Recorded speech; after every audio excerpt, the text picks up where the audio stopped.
जय सच्चिदानंद।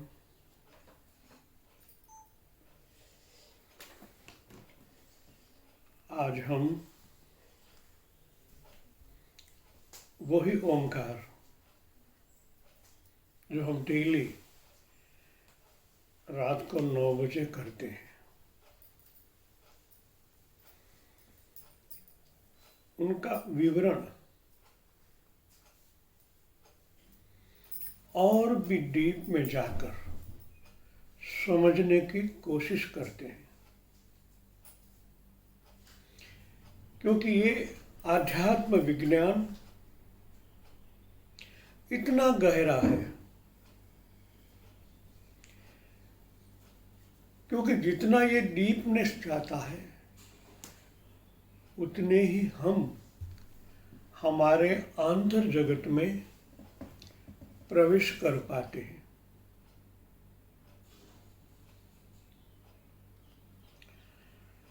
विज्ञान का कहना है इस पृथ्वी तल में और ये आंतर जगत में एक स्केल माप है। आप अपने अंदर 1 इंच आंतर जगत में प्रवेश करते हो, इस ब्रह्मांड में 3000 किलोमीटर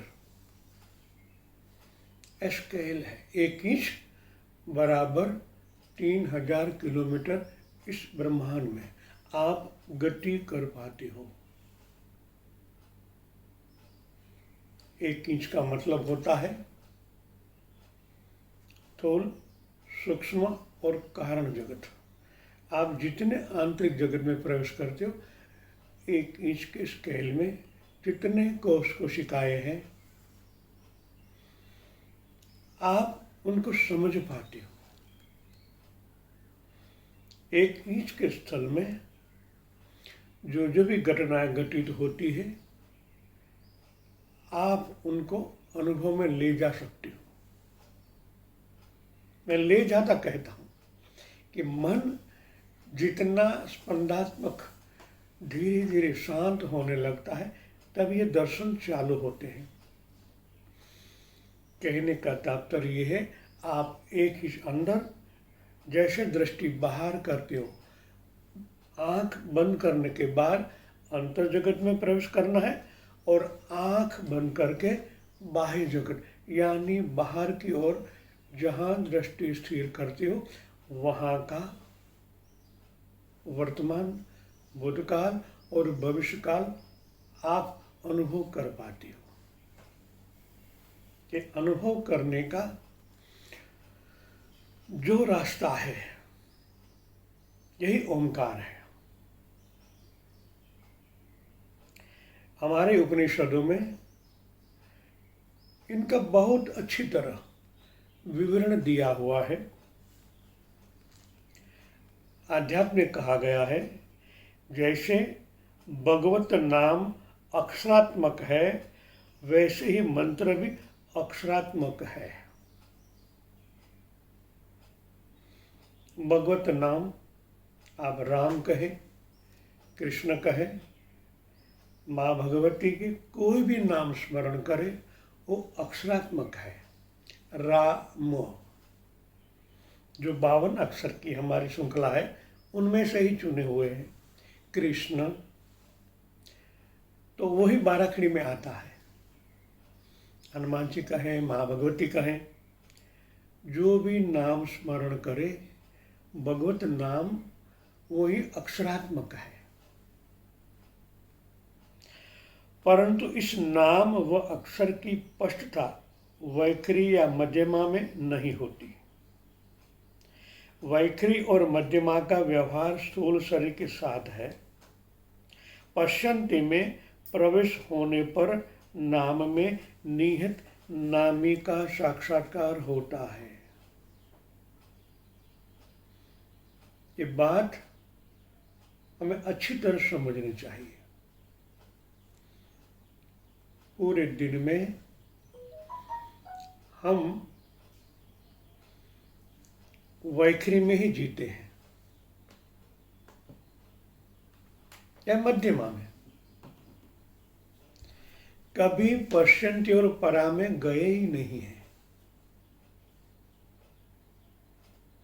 ऐसा नहीं है कि वैखरी और मध्यमा गलत है या उसके अंदर जो नाम स्मरण किया जाता है वो गलत है, ऐसा नहीं है। विज्ञान जब से हम समझते हैं, इस तरह इलेक्ट्रॉन, प्रोटॉन, न्यूट्रॉन है। इलेक्ट्रॉन सतत स्पंदनात्मक है, ऊपर की ओर बिखरता है और ऊपर की ओर के परी के साथ जुड़ता रहता है। वो मूल नाम जो परमात्मा की धरी है, न्यूट्रॉन कहते हैं, शून्य कहते, वहां तक आता ही नहीं। इसलिए हजारों नाम लेने के बाद या लाखों नाम स्मरण करने के बाद एक अलग प्रकार की गट्टता पैदा होती है। वो गट्टता जब गट होता है, मन सतत मंत्र करते रहने से जो स्पंदनांक एक के साथ दूसरा अणु, दूसरे का तीसरा अणु, जब ये अणु अलग अलग प्रकार से गट होने लगते तभी वो परमाणु को छुपाते हैं। और आप पश्यन्ति या परा में एक नाम स्मरण करते हो, तुरंत उनकी गति अंतर जगत में प्रवेश कर जाती है। हम एक वैज्ञानिक युग में जी रहे हैं। हजारों नाम, लाखों स्मरण हम पहले के जमाने, ये सब कहने का मतलब ऋषि मुनि काल में होता था। अब वैज्ञानिक युग में जीते हैं तो एक नाम स्मरण करने से हजारों नाम कैसे उनका फायदा हमें मिल पाए। इसलिए यहाँ कहा गया है कि वैखरी और मध्यमा का व्यवहार स्थूल शरीर के साथ है। ये अनुभव सिद्ध हमारे ऋषि मुनियों ने कहा है। सतत वैखरी या मध्यमा में नाम स्मरण करने से जितना फायदा पश्यन्ति और परा में होता है इतना नहीं होता, क्योंकि वो स्थूल के साथ जुड़े हैं और परमात्मा सूक्ष्माति सूक्ष्म है। हमारी दृष्टि बाह्य जगत में रहती है, इसलिए हम वैखरी का उपयोग ज्यादातर करते हैं। तो मंत्रों के अंदर भी वैखरी का ही उपयोग किया जाता है। कड़ी मेहनत करनी पड़ती है। हमारा शास्त्र वचन तो ये है कि हमारी बॉडी का नाभि 72,000 नाड़ी के साथ जुड़ा हुआ है और पश्यन्ति भी, और परा वहां है।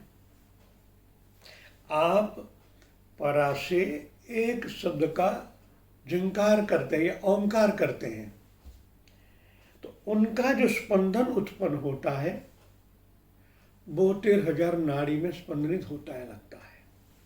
ये अनुभव सिद्ध है। एक उच्चार सीधा 72,000 नाड़ी, 72,000 नाड़ी से 3.5 लाख नाड़ी, उनके बाद प्लाज्मा के साथ कनेक्टेड हो जाता है। एक नाम स्मरण किया, लाखों की संख्या में उनकी स्पंदनाएं फैलने लगती है। एक साइंस है। महाभारत काल में आपने सुना होगा कि अर्जुन एक बाण चलाता था, हजारों हो जाते थे।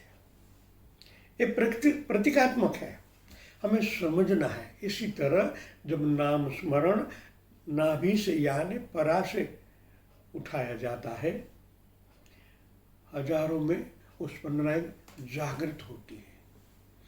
हमारी बॉडी खरबों कोषों की बनी है और खरबों कोष जागृत है, लकवा नहीं हो गया है। वहां चेतनाएं हैं। हर एक पश्यन्ति परा को, उनके अंदर जो स्पंदन उत्पन्न होता है हर एक कोष कोशिका में स्पंदित होता है। हर एक कोशिकाएं कोषों के साथ, सेल के साथ जुड़े हुए हैं, तो वहां स्पंदन पहुंच जाता है। जिस तरह आपने घंटनाद किया है, उनको सुना है, ओम ओम ओम ओम ओम ओम ओम कितना फैलने लगता है, सूक्ष्म स्थूल सूक्ष्म कारण सूक्ष्म सूक्ष्म अति सूक्ष्म, ये ओंकार ही है। तो जब ये आप नाम स्मरण करते हो, आपको ऐसा लगता है वैखरी में करने से हम सुन पाते, हाँ हुआ, मगर धीरे धीरे जब पश्यन्ति और परा में ओंकार होता है तो वो अति सूक्ष्म है और परमात्मा सर्वव्यापी तत्व है, इस बॉडी में पूरे कण कण में व्याप है। जब आपका एक ओंकार जब पश्यन्ति और परा में होता है, हर एक कोश कोशिका में उनकी गुंजन होने लगती है।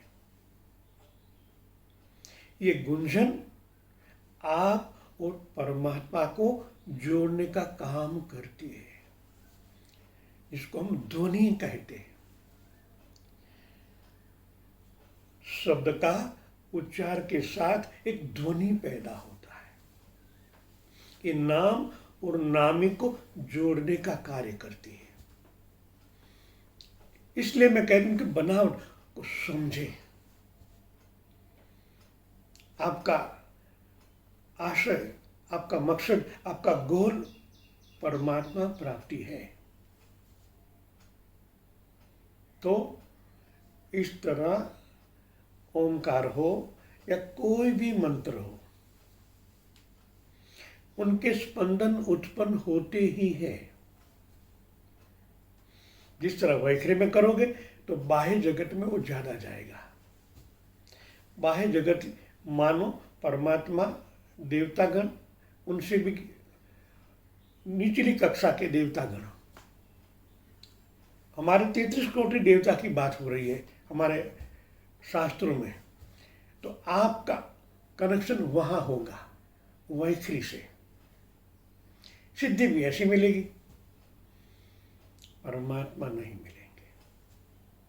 जहां तक नाम से नामी का कनेक्शन नहीं होता,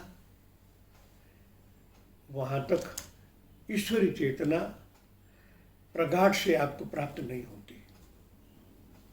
हमारा मकसद साक्षात्कार है, जो सर्वव्यापी तत्व है उनके साथ जुड़ना है। वो तो पश्यन्ति परा से ही उनका संगम होगा। ये उपनिषद में हमारे ऋषि मुनियों ने यही कहा है, पश्यन्ति में प्रवेश होने पर नाम में निहित नामी का साक्षात्कार होता है, शास्त्र वचन है। मैं वही सिखाता हूं, ओम गुंजन। एक गुंजन से जो ध्वनि पैदा होती है, जो स्पंदन पैदा होती है, वो आप और परमात्मा को जोड़ने का कार्य करती है, एक सेतु बनाती है। उस सेतु से हमारा मन शुद्ध होने के बाद परमात्मा का अनुभव करने लगता है। परमात्मा सर्वव्यापी है, किसने कहा? ऋषि मुनियों ने। ऋषि मुनियों का अनुभव ही वेद और उपनिषद में आया है, तो उन पर हमें श्रद्धा रखकर उसी तरह नाम स्मरण करना चाहिए। हम हमारे बताए गए, हमारे कुटुंब में, समाज में जो होता है उस रास्ते पे चलते हैं, कोई साक्षात्कारी नहीं है। पुरखों ने बताया, हमारे दादा ने किया, हमारे पिता ने किया, हम कर रहे हैं, मगर उस सत्य के साथ कितना जुड़ा है वो हमें नहीं मालूम। हमारे गोत्रज ऋषि मुनि, उन्होंने ये अनुभव किया है, या अभी के जो सिद्ध महात्मा है, वर्तमान के साक्षात्कारी महापुरुष है, आप उनका अनुभव, उनका साक्षात्कार, उनके अनुभव पुस्तक पढ़ेंगे तो ये ज्ञान अवश्य मिलता है। मैंने तो कई साक्षात्कारी महापुरुषों को सुना है, और उनके पुस्तक को पढ़ा है गंभीरता से, चिंतन से, तो उनका अर्थ यही है, परमात्मा प्रकाश स्वरूप है और प्रकाश के अंदर इतना तरलता वाला है, आपने एक नाम स्मरण किया तुरंत उनके स्पंदन उत्पन्न हो गए। मन जितना सूक्ष्म होगा तभी इस स्पंदन का अनुभव होगा। साइंस ये कहता है प्रकाश की गति 1 सेकंड में 1,86,000 किलोमीटर है। उस स्पीड को समझना, अनुभव में लाना तब होगा जब आपका मन अति सूक्ष्म होगा। सूक्ष्म कब होगा? जब आप ओमकारमय हो जाओगे। इसलिए मैंने ओमकार को आपको गति में कैसे लाए बताया। ओम ओम ऐसा नहीं है, ओम एक गुंजन है, ये अवकाश है। आपका मुख ओमकार करने से पोला होता है और जीभ बीच में आ जाती है। ऊपर का होठ, नीचे का होठ जब एक होता है तो बीच में एक अवकाश उत्पन्न होता है, जीभ सेंटर में आ जाती है। तब जो अवकाश के अंदर ओमकार का नाद गुंजन होता है, तब वो धीरे धीरे धीरे ओम नाभि तक पहुंचता है। शुरुआत वैखरी से हुई, पर पहुंचता है नाभि से, या नाभि से उठाओ तो बाह्य जगत में इलेक्ट्रॉन द्वारा बाह्य जगत में जाता है। आप उनको प्रैक्टिकल करें। खाली ओमकार करने से ज्यादा फायदा नहीं होगा। जब आप एक ओमकार करते हो तो पहले आपने हवा भरी नाभि में, ओम, पूरी बॉडी में हलचल, एक स्पंदन पैदा हो जाती है। स्पंदन से आंतरिक जगत में एक एक कोष में, मूल में, जिसको हम सेल कहते हैं, सेल के नाभि में यही प्रकाश है। वहां तक गुंजन पहुंचनी चाहिए। हर एक प्रकाश जो अणु अणु बिखरा हुआ है, अभी हम बिखरे हुए हैं, अभी परमात्मा से जुड़े नहीं हैं। आपका प्रकाश, अंदर प्रकाश और बाह्य प्रकाश एक हो जाता है, तब कुछ करने की जरूरत नहीं रहती। अभी हम इसलिए करते हैं, हमारा आंतर प्रकाश और बाह्य प्रकाश एक हो जाए, इनको ही साक्षात्कार किया जाता है। यह अनुभव सिद्ध बात है। इसलिए जिस तरह हम एक घूंटते हैं शुरुआत में, बच्चा शुरुआत में, इसी तरह ओंकार की गुंटन है, गूंटना है। कहाँ? आपके अंतःकरण में। उस गुंजन में मन को ओतप्रोत कर दे। पहले हजारों करने पड़ेंगे, सैकड़ों, धीरे धीरे एक ओमकार में आप लीन हो जाओगे। कहाँ? आपके ईश्वर के साथ। आपका और मेरा ईश्वर प्रकाश स्वरूप है, सत्य स्वरूप है। सत्य माने सर्वव्यापी तत्व। ये इतना तरलता वाला, इतना स्पंदनात्मक है। आपने सहज लहर उठी, स्पंदन जागृत हो गए। खाली स्पंदन जागृत नहीं होते, जो तरलता पैदा होती है, वो तरलता आपको खुद को रिकॉर्ड कर रही है। ये संपूर्ण सत्य है। जिस तरह मोबाइल रिकॉर्डिंग कर रहा है, वीडियो में तो क्या होता है, रिकॉर्डिंग भी होता है और आप खुद रिकॉर्ड हो जाते हो। इस सत्य को समझे आप। आपका शब्द भी रिकॉर्ड होता है, आप खुद रिकॉर्ड हो जाते हो, क्योंकि आप पंच तत्व के ही बने हो। और पंचो तत्व जागृत है, वहां तक स्पंदन जागृत होती है, एक फ्री हैंड बनता है, एक रेखा बनती है। आप रिकॉर्ड हो जाते हो और आप नया प्रारब्ध बना रहे हो। आप जैसे रिकॉर्ड होंगे वैसा ही आपका हुलिया बन जाएगा, और ये हुलिया धीरे धीरे अज्ञात में रिकॉर्ड हो जाने से आप नया जन्म में क्या पाने चाहते हो, आपका देह कैसा होना चाहिए, अभी आप बना रहे हो। मेरी बात को समझो, आपका शब्द तो रिकॉर्ड होता ही है, साथ साथ में आप खुद रिकॉर्ड हो जाते हो। ये दोनों का ध्वनि और तरंग का मिश्रण से ही फ्री हैंड भी बनता है और आपका शब्द रिकॉर्ड होने से वैसा ही आप प्राप्त कर लेते हो। तो आपको भविष्य कैसा बनाना है, आप पर निर्भर है। भगवत नाम स्मरण सतत करने से एक प्रकाश की रश्मियां उत्पन्न होती है। तो क्या होता है, शब्द तो वही है, ओमकार से पूरी सृष्टि बनी है, इस शब्द भी उनसे ही बने हैं। कभी मौका मिला तो ओमकार से कैसे ये घटनाएं बनती है, हमारे यहाँ प्रैक्टिकल है। ओमकार से पूरी घटनाएं घटती है, अ उ म क ख ग घ म सब उनसे बनता है और वो बनाने वाले आप हैं। कैसा बनाना है, आप पर निर्भर है। आप जागृत चेतना है। अभी आप सुन पाते हो, बोल पाते हो, आप चेतन हो। इनसे बड़ा क्या प्रूफ होता है, आप प्राणवान हो, चेतन हो। आप चाहो ऐसा उच्चार कर सकते हो, आप चाहो ऐसा नृत्य कर सकते हो, ईश्वर को रिझाने के लिए। आप जो चाहोगे बन जाओगे, आप जो चाहोगे प्राप्त कर पाओगे। जैसा आप बोओगे वैसा तो बनेगा, वैसा ही प्राप्त होगा। तो मैं इसलिए बेहोश से बाहर आने की बात कर रहा हूं कि आप बेहोश से बाहर आए। आप जो हलचल कर रहे, एक एक सेकंड का रिकॉर्ड हो रहा है। समझिए इन बात को, ये रिकॉर्डिंग आप तक प्राप्त होगी। इनको चिंतन में लाएं और सीधा प्रैक्टिकल अनुभव करें,